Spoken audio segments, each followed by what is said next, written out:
وما أمروا إلا ليعبدوا إلها واحدا لا إله إلا هو سبحانه عما يشركون.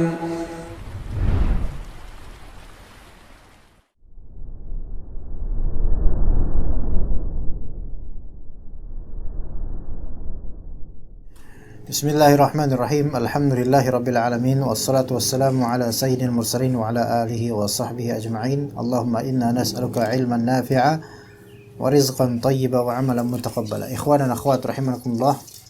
Ya, akhwat yang mungkin melihat secara video ya. Kita insyaallah akan membahas kitab terjemahan dari kitab Ulul Himmah. Ya, kitab aslinya Al-Himmah Al-Aliyah Mu'awwiqatuha wa muqawwimatuha. Yang dimaknai di sini arti kitabnya adalah mental juara. 50 faktor pendukung mentalitas muslim juara. Dan ini kita ambil versi atau satu-satunya versi terjemahan Pustaka Imam Syafi'i. Ya, konon buku ini sudah langka, dicari dimanapun sudah susah. Ya, maka insyaallah kita akan bahas dan mudah-mudahan bermanfaat. Ikhwah, kita mulai dulu dari definisi Al-Himmah Al-Aliyah, Uluwil Himmah, dan Dunuwil Himmah. Ada himmah aliyah, cita-cita yang tinggi, Uluwil Himmah sama, dan Dunuwil Himmah, yaitu rendah cita-cita. Pertama, definisi himmah dulu ikhwah. Al-Himmah. Al-Himmah berasal dari kata dasar al-ham, artinya keinginan. Dan inilah kata dasarnya benar. Kata Ibnu Manzur, kata al-himmah adalah bentuk tunggal dari kata al-himam. Himmah singular, himam jamak. Artinya keinginan besar. Karena itulah orang Arab memaknai frase al-muhimmat minal umur, artinya hal-hal yang besar dan dapat membakar semangat. Artinya muhimmat minal umur. Muhimmat sesuatu atau perkara-perkara yang begitu besar dan membuat antum terbakar semangatnya. Maka himmah itu untuk perkara-perkara yang tidak ringan dan antum termotivasi untuk mengejar itu himmah. Ya. Contoh kalau misalnya Habibi, misalnya antum cari kerja, pengen menghasilkan uang yang banyak. Ternyata antum melihat Habib punya toko yang bagus. Maka antum pengen seperti beliau, memiliki toko yang bagus, berkah. Sampai antum berhari-hari memikirkan hal tersebut. Maka ini bukan sebatas irodah. Irodah itu kan keinginan, udah selesai irodah. Tapi himmah itu ada sisi hasrat dan pengobaran semangat di situ. Himmah. Ya. Itu makna di himmah. Pada kesempatan lain dia menyebutkan kalimat hamma bisyai' yahummu hamman, kemudian mengartikannya dengan meniatkan sesuatu, menginginkannya dan bertekad untuk mendapatkannya. Jadi pembeda antara iradah dengan himmah, yaitu iradah keinginan mutlak. Tapi kalau himmah keinginan dan ada hasrat dan tekad untuk mendapatkan apa yang diinginkan itu. Ya. Ibnu Faris ahli lughah mengatakan al-ham adalah sesuatu yang Anda inginkan. Maknanya sama dengan al-himmah. Kata al-himmah bisa dibaca dua bacaan, yaitu al-himmah dan al-hammah. Ibnu Manzur mengatakan al-himmah atau al-hammah berarti suatu hal yang ingin dilakukan oleh seseorang. Penggunaannya dalam kalimat innahu la azimu bil himmah. Sesungguhnya innahu la azimul himmah. Sesungguhnya dia memiliki keinginan yang besar. Innahu la saghirul himmah. Sesungguhnya dia memiliki keinginan yang kecil, keinginan yang remeh. Innahu labadiul himmah atau innahu labadiul hammah. Sesungguhnya dia memiliki keinginan yang jauh, cita-cita yang begitu tinggi. Apa labaidul himmah ya, labaidul himmah. Ketika mendefinisikan al-himmah, Ibnu Qayyim menyatakan kata al-himmah sepola dengan fi'lah yang berasal dari kata ham. artinya pangkal keinginan, namun mereka mengkhususkan al-himmah untuk puncak keinginan, jadi betul-betul hasrat tinggi. Al-ham itu pangkalnya, sementara al-himmah puncaknya. Ya, makanya disebut uluwul himmah, ketinggian puncak keinginan itu. Al-Fairuz Abadi menyatakan, yang dimaksud al-himmah ialah sesuatu yang ingin dilakukan seseorang. Ibnu Faris menambahkan al-hammam artinya penguasa yang mempunyai keinginan besar. Penguasa yang mempunyai keinginan besar itu namanya al-hammam.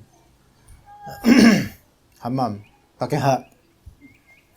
Kadang al-hammam juga maknanya pemimpin yang berjiwa dermawan dan sangat berani. Ya. Dulu di sekolah di pesantren ada ikhwan. Dia udah lulus SMA baru ke pesantren. Beliau kayak Habib juga. Namanya Hammam At-Tamimi. Ajib. At-Tamimi banyak Masya Allah. Jadi singkatnya Hammam ATT. Itu padahal kan merek sepatu jadinya, ya.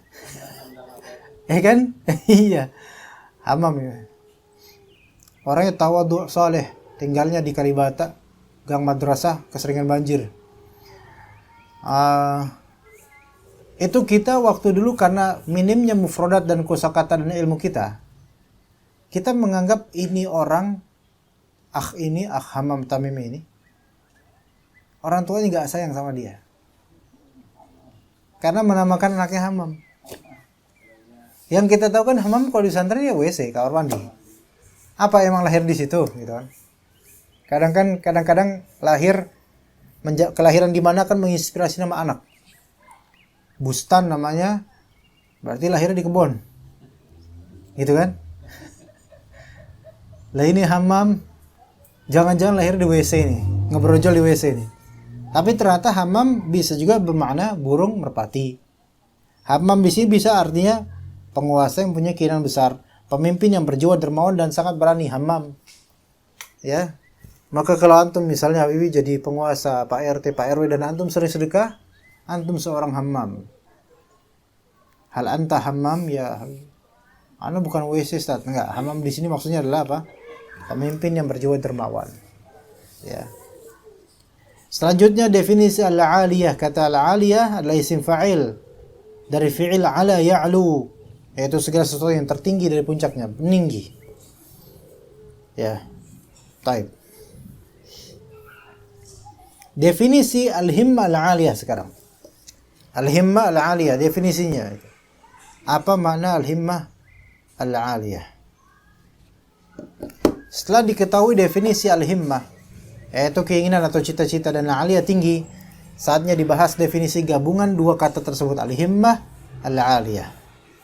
Berdasarkan uraian sebelumnya dapat disimpulkan bahwa definisi al-himmah al-aliyah adalah niat yang tulus, tekad yang bulat, kemauan yang keras, keinginan yang kuat untuk menghiasi diri dengan hal-hal yang terpuji dan melepaskan diri dari perkara-perkara yang tercela. Itu himmah aliyah namanya. Ya. Himmah itu sendiri, hasrat kuat itu sendiri bisa disifati dengan tinggi ataupun rendah. Maka didapatlah istilah keinginan dan cita-cita tinggi dan cita-cita rendah. Disebut himmah aliyah kalau tinggi, ada himmah daniyah. Cita-cita yang tinggi didefinisikan seperti kesimpulan di atas. Sedangkan definisi cita-cita rendah adalah kebalikannya. Dalam hal ini terdapat pula istilah serupa yang dapat digunakan uluwul himmah dan dunuwul himmah. Artinya tinggi mentalitas dan rendah mentalitas. Mental tinggi dan rendah tinggi.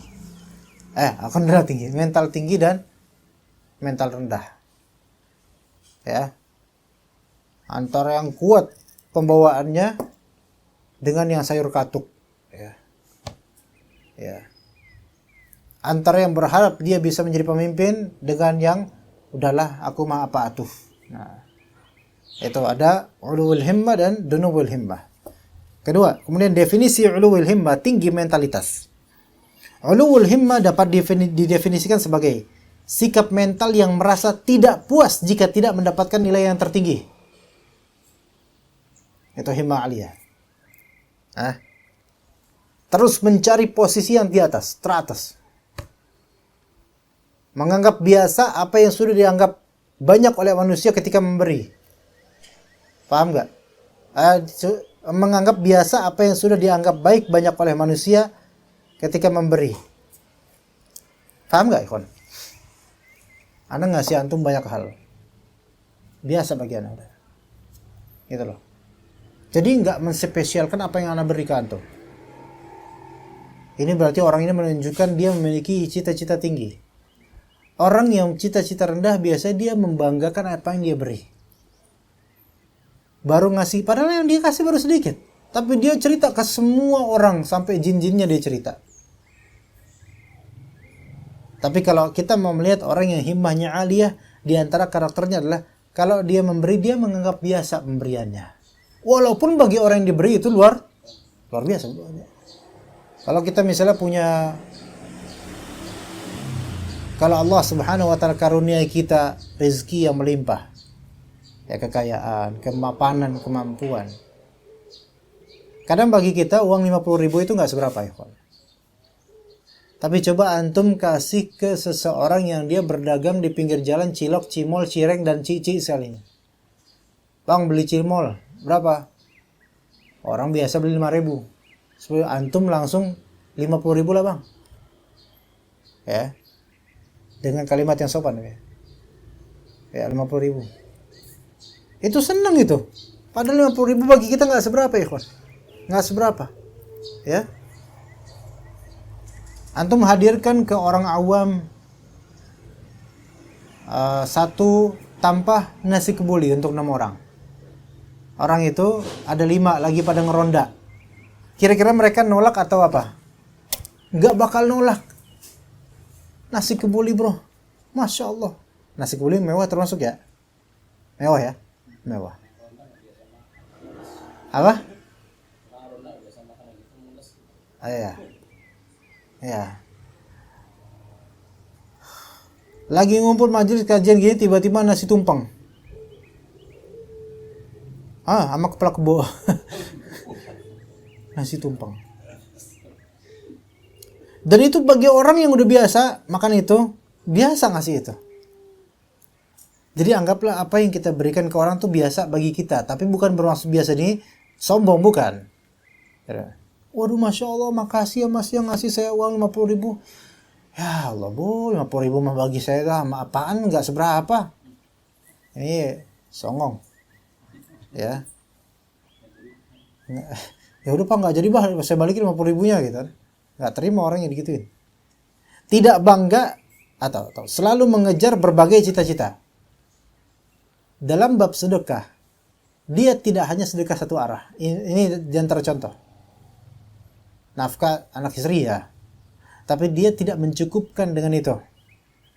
Dia pengen punya, bukan punya istri lagi, bukan. Pengen punya saluran lain untuk menyalurkan sedekahnya.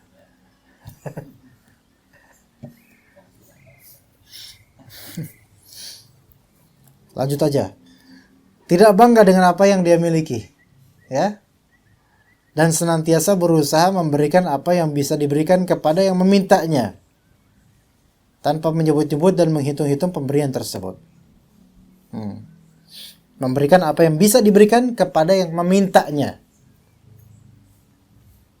tanpa menyebut-nyebut. Apalagi yang nggak meminta, nggak usah disebut-sebut. Dia berusaha aja. Antum lihat fulan lagi butuh ini, kasih. Ya, antum lihat fulan bau, ya, kelihatan jarang mandi, kasih parfum. Iya, gitu kan? Tanpa minta, dan nggak usah nyebut-nyebut. Antum kok masih bau, kan kemarin saya udah ngasih parfum, nggak usah nyebut. Dan menghitung-hitung pemberian tersebut. Baik. Ketiga, definisi dunuul himmah, rendah motivasi, rendah cita-cita, yaitu ketidakmampuan jiwa seseorang untuk mengejar posisi yang tinggi. Mager, aku mah apa tuh? Bersikap pesimis dalam menggapai tujuan yang diharapkan. Iya tadi. Saya emang nggak bisa apa-apa. Ayolah kerja. Saya nggak bisa kerja. Bisa ngapain? Nyari duit. Dengan cara ngemis. Na'udzubillah min dzalik. pesimis, menyangka banyak kebaikan yang sedikit. Menyangka banyak kebaikan yang sedikit. Apa tuh maksudnya? Menyangka banyak kebaikan yang sedikit, cara baca salah. Menyangka banyak kebaikan yang sedikit. Kebaikannya sedikit, tapi bagi dia tuh gunung. Atau menganggap besar pemberian yang kecil, ya sama, dan menghitung-hitungnya, serta sudah puas dengan hal-hal yang biasa atau bahkan terbilang remeh kecil. Maka kalau antum baru punya kosakata ilmu huwa huma hum ya umahunna, jangan merasa puas. Udah, saya udah belajar bahasa Arab. Baru huwa huma hum ya umahunna, antum ana nahnu. Udah puas tuh. Ya. Baru belajar surat Al-Fatihah udah puas. Ya. Padahal itu kecil sekali. Dunuwul himmah dapat juga didefinisikan dengan sikap lebih memilih santuy. Nah, hidup enjoy aja lah. Ini banyak daripada anak-anak muda. Hidup cuma sekali, dibawa santai aja. Sambil apa? Ngopi bro, ngopi. Hah? Apakah ngopi itu notabene dengan santai? Hah? Rata-rata orang yang nyebut ngopi, bawa ngopi itu rata-rata kopi sasetan. Ya kan ya? Tapi kopi yang serius yang itu biasanya malah justru ustadz-ustadz tuh yang manggil. Coba antum tawarin ke ustadz-ustadz kabir. Baik kabir ismuhu atau kabir batnuhu, ya. Antum, Ustadz, kopi Ustadz. Apa? Kapal api. Antum kira ana mamang kuli apa? Ya bukan berarti enggak bakal ngomong gitu. Tapi enggak ngopi rata-rata gitu. Tanya aja Ustaz. Ya.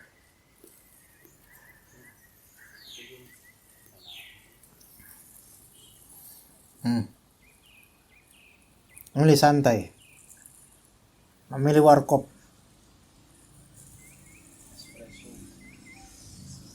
Dibandingkan majelis ilmu gitu. Puas dengan kekurangan ilmu tapi puas dia. Gimana tuh? Dan tidak mengejar hal-hal yang tinggi. Ikhwan, di sini ini kitab. Memang kok kesannya kok ngapain sih ngomongin seperti ya, ini kitab manhaj. Manhaj itu enggak cuman kita omongin tentang taat pada waliul amri dan seterusnya. Kalau mau ngomong taat, enggak ada sekarang yang taat 100%. Anda enggak ngomongin soal prokes, soal helm. Baik level Ustadz Syekhul Islamnya Indonesia sampai level paling jeleknya orang. Ke jalan depan enggak pakai helm. Ya. Apa prokes, ya. Nah, sekarang orang-orang tidak mau mengejar hal-hal yang tinggi. Himmahnya itu untuk hal-hal yang remeh. Dan ini kitab manhaj. Manhaj dalam mengatur himmah. Bukankah di antara kita ada yang dia sudah ngaji sama Ustadz Kabir dan mencukupkan ngaji pada ustadznya saja kelas, ya, dengan slogan yang slogannya sahih tapi memahaminya salah. Al-barakatu ma'a akabirihim. Keberkahan bersama dengan orang-orang besar di antara mereka. Besar di sini bisa besar dari segi usia, bisa besar dari segi keilmuan. Besar dari segi keilmuan itu tidak mesti melazimkan harus berusia tua. Kemudian mensyaratkan dirinya sendiri, mengkakukan diri sendiri hanya berguru pada Ustadz Fulan saja.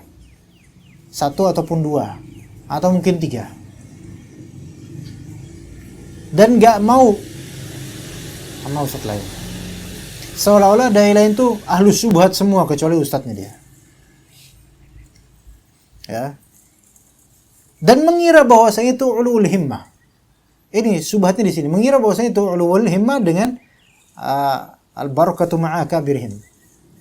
Kalau pemahaman seperti itu, akabir di sini bisa akabir dari segi usia dan akabir dari segi ilmu. Dan tidak mesti akabir dari ilmu itu berusia tua, nggak mesti. Ya. Nah, mengira itu ulul himmah dan mencukupkan pada majelis-majelis ustadz-ustadz ternama saja. Yang kemudian, ketika ada ilmu lain yang tidak diajarkan ustadz-ustadz tersebut, dianggap ilmu tersebut dolal, menyimpang, tidak sesuai sunnah, tidak sesuai dalil. Yang mana isyaratnya seolah-olah segala ilmu ada pada ustadznya dan segala kebenaran ada di wadah ustadznya. Seolah-olah seperti itu. Ini salah. Bahkan di antara mereka ada yang kemudian tidak mau belajar bahasa Arab karena mencukupkan dengan masalah manhaj saja. Yang penting manhajnya benar. Bahasa Arab itu banyak orang yang nggak mau. Coba lihat orang Arab, ada yang bisa bahasa Arab, bisa bahasa Arab, tapi banyak menyimpang. Buat apa belajar bahasa Arab kok menyimpang? Akhi, antum kalau kayak gitu cara berpikirnya, sekalian nggak usah nikah, jomblo. Kenapa? Betapa banyak bapak-bapak gagal didik anak. Antum mau gagal seperti mereka? Nggak usah nikah, nggak usah punya anak, nggak usah punya cucu. Akhirnya pakai apa? Pakai metode sekarang nih, anak-anak muda sekarang apa? Child free. Namanya child free. Tahu nggak child free, kawan? Itu gaya hidup beberapa anak muda sekarang yang baru nikah. Child free itu bebas anak, nikah ya, tapi nggak mau punya anak. Jadi kalau misalnya kita dalam masalah ulul himmah, hasrat tinggi dan ilmu dan kebaikan, kita malah kemudian mencorongkannya kepada contoh-contoh yang gagal, ya kita nggak jadi apa-apa nanti. Ya enggak? Coba belajar bahasa Arab penting nggak? Penting untuk memahami agama. Ada nggak orang belajar bahasa Arab tapi dia sesat? Dia banyak. Tapi kenapa kok antum ambil sampel? Tuh, lihat dia aja yang belajar bahasa Arab, ahli ilmu alat, menyimpang. Mendingan manhajnya benar tapi nggak paham bahasa Arab. Iya betul. Tapi itu tidak menutup kepentingan bahasa Arab untuk kita pelajari. Jangan kita ini cuma bisa apa? Anda sudah mengenal manhaj, akhi, ya, akhi sambil akhi, mukanya berwibawa seperti ustadznya. Padahal kalau di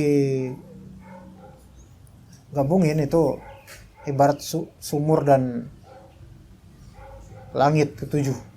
Akhi, antum ini baru hijrah. Matanya sambil diinin. Antum baru hijrah, akhi. Banyak belajar lah antum. Udahlah, antum nggak usah. Apa yang banyak show off di media sosial. Banyak belajar. Ya. Ana ini udah belasan tahun ngaji sama Ustaz Fulan. Ya. Antum tanya, akhi, masya Allah, antum udah belasan tahun. Coba i'rab qul a'udzu birabbin nas. No. Karena harusnya kita malu loh kalau misalnya kita mengklaim sudah belasan tahun belajar tapi nggak paham i'rab, nggak paham nahwu, nggak. Ini bukan berarti sombong dan nahwu, bukan. Mendingan nggak usah ngaku. Udah bilang aja, alhamdulillah anda dapat hidayah, udah gitu aja. Jadi betapa banyaknya orang mencukupkan dengan saya sudah duduk di majelis fulan dan khalas, ilmu sudah ilmu hanya ada di situ. Enggak, ini pemikiran salah. Ya. Dan kemudian puas dengan kekurangan seperti ini, puas dengan kekurangan dan tidak mengejar hal-hal yang tinggi. Ini namanya dunuwul himmah. Dan ajaibnya orang yang memiliki himmah daniyah seperti ini merasa memiliki himmah aliyah, dan seringkali yang kita temukan di lapangan seringkali bertamengkan dengan apa yang disebut sebagai manhaj. Ini kenyataan yang ana ya tidak segan untuk mengungkapkannya. Kenapa segan? Apa yang ditakuti? Karena memang itu terjadi. Ya.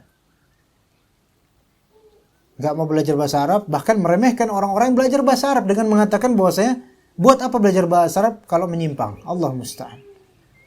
Urusan menyimpang atau tidak itu urusan individual mereka masing-masing. Tapi ilmu tetaplah ilmu bermanfaat. Ya, begitu. Kemudian ikhwan, beberapa karakter manusia ditinjau dari sisi cita-cita dan mentalitasnya. Ada 4 karakter manusia dilihat dari sisi cita-citanya. Pertama, orang yang sadar bahwa dirinya memiliki kemampuan untuk meraih sesuatu yang besar. Dia sadar dirinya punya potensi. Ini bagus nih. Ya. Menyadari diri punya modal itu bagus daripada tidak menyadari punya modal. Hah? Ya enggak? Antum sadar bahwa di rekening antum ada 50 juta. Dibandingkan dengan antum tidak sadar di rekening antum ada 50 juta. Punya antum. Mana yang lebih baik kira-kira? Lebih saving money pas nggak tahu ya. Tapi lebih baik antum tahu. Karena boleh jadi antum butuh dengan uang itu. Antum ambil. Konsumsikan. Jadi orang yang sadar bahwa dirinya memiliki potensi, kemampuan untuk meraih sesuatu yang besar. Dan dia menjadikan sesuatu yang besar itu sebagai cita-citanya. Inilah yang disebut sebagai orang yang punya cita-cita tinggi dan tinggi kepribadian atau yang berkepribadian dan berkeinginan besar. Antum tahu antum punya potensi masuk surga. Dan antum jadikan surga itu cita-cita antum. Ini baru. Itu kalau dari segi ukhrawi ya. Kalau dari segi duniawi, enggak semua orang kayak gini. Ya. Cita-cita pengen punya rumah. Boleh, ya tafadhol. Tapi antum sadar enggak diri antum punya potensi gitu loh. Sebenarnya setiap orang punya potensi. Cita-cita punya mobil. Mungkin enggak? Mungkin. Punya potensi? Punya. Antum sadar enggak? Nah ini dia, belum sadar. Ketidaksadaran seseorang akan potensi dirinya itu menghambat cita-cita tinggi. Atau memang tidak punya cita-cita tinggi. Yang kedua, 4 karakter manusia dilihat dari sisi cita-citanya. Yang kedua, orang yang memiliki kemampuan untuk meraih sesuatu yang besar, hanya saja dia tidak menghargai dirinya sendiri. Dia tahu dirinya punya potensi. Tapi dia tuh tidak memberikan value untuk dirinya. Tidak memberikan qimah yang sepantasnya untuk dirinya, anugerah dari Allah. Tapi dia malah mengarahkan semangatnya kepada hal-hal yang buruk dan tidak berguna. Dan contohnya banyak. Dia ada kemampuan mengiramakan nada-nada. Bagus, Masya Allah. Tapi dia tidak menghargai diri sendiri. Dia malah mengalihkan iramanya itu ke apa? Menjadi penyanyi pop, misalnya. Dia punya kemampuan untuk membaca Al-Quran dengan sebaik-baiknya. Nadanya bagus banget. Tapi dia nggak menghargai diri sendiri. Akhirnya dia beralih ke musik. Ya. Inilah yang disebut dengan orang yang rendah cita-cita dan kecil kepribadiannya.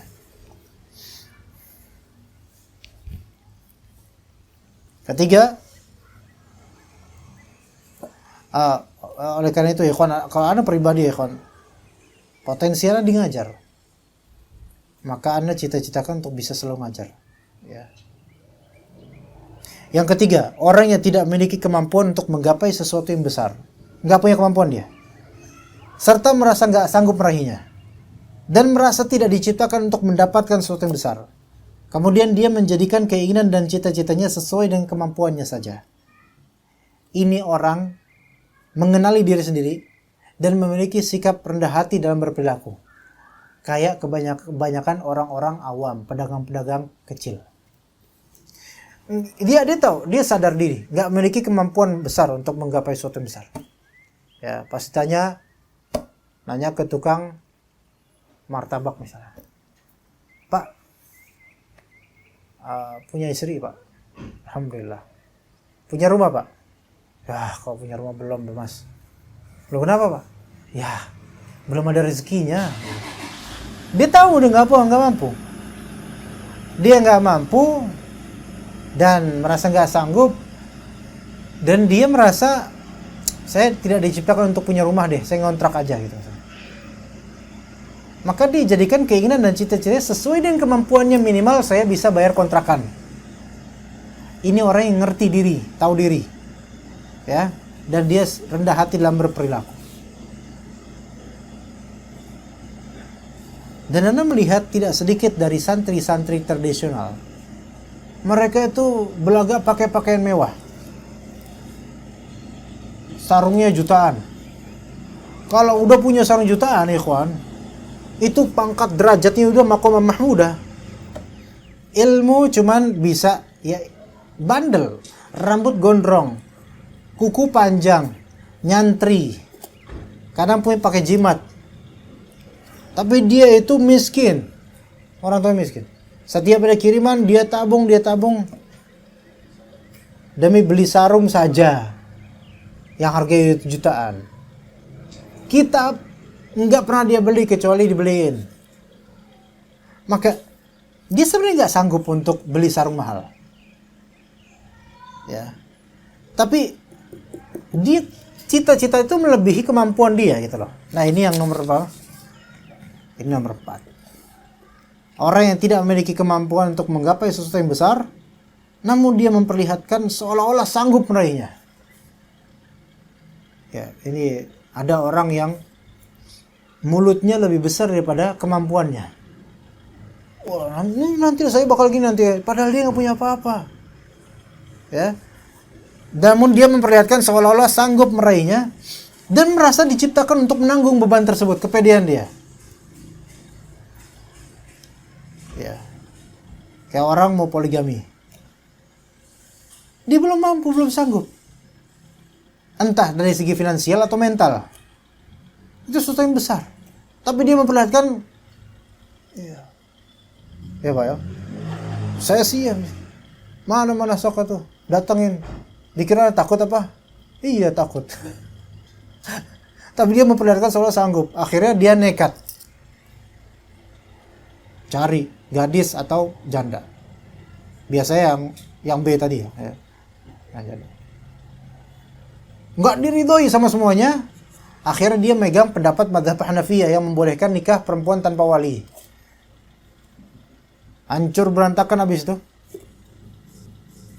Atau yang kemudian nikah siri misalnya. Nikah siri tanpa darurat, nikah siri karena memang takut aja. Belum mampu dia mental. Finansial belum mampu. Akhirnya terbengkalai. Ya. Dan ajaibnya merasa bahwa saya itu diciptakan, saya nih Bambang ini diciptakan untuk punya 4 istri. Merasa kepedean. Iya. Gitu. Padahal nggak kuat. Ya. Satu aja hampir pingsan, apalagi 4. Seperti itulah orang yang sombong. Atau jika mau Anda boleh menyebutkan sebagai orang takabur sombong. Jadi his mouth is louder than his action. Atau ketika dia beraksi amburadul karena kesombongannya, dan betapa banyak orang kemakan dengan kesombongan mulutnya. Ya, begitu ya kawan.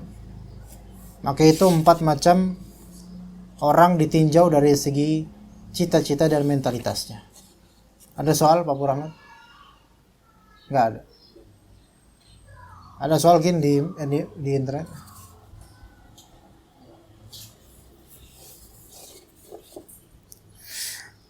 Ini anginnya sepoi-sepoi karena outdoor, jadi anginnya itu luar biasa ini. Hah? Enggak, angin ini juga ada gitu. Iya, anginnya ke sini, kan dari sini. Iya, puasa. Mau buka lagi, mau makan sekarang, nanggung gitu. Ya Masya Allah, ulul himmah. Ya. Tapi kalau ketika Anda melihat antum seger, asal tidur, nggak mungkin lah. Ya taib, mungkin cukup sampai sini untuk kajian mental juara kita, insyaallah. Pada waktunya kita akan teruskan kitab ini insyaallah. Tapi ini kajian side B ya, mental juara ini, bukan kajian unggulan ya. Artinya kita kajian kembali, nanti kajian kitab insyaallah. Mudah-mudahan besok pagi bisa ada kajian ada wadawa insyaallah ta'ala. Wa sallallahu ala nabiyyina Muhammad wa ala alihi wa sahbihi ajma'in. Subhanakallahumma bihamdika asyhadu an la ilaha illa anta astaghfiruka wa atubu ilaik. Wassalamualaikum warahmatullahi wabarakatuh.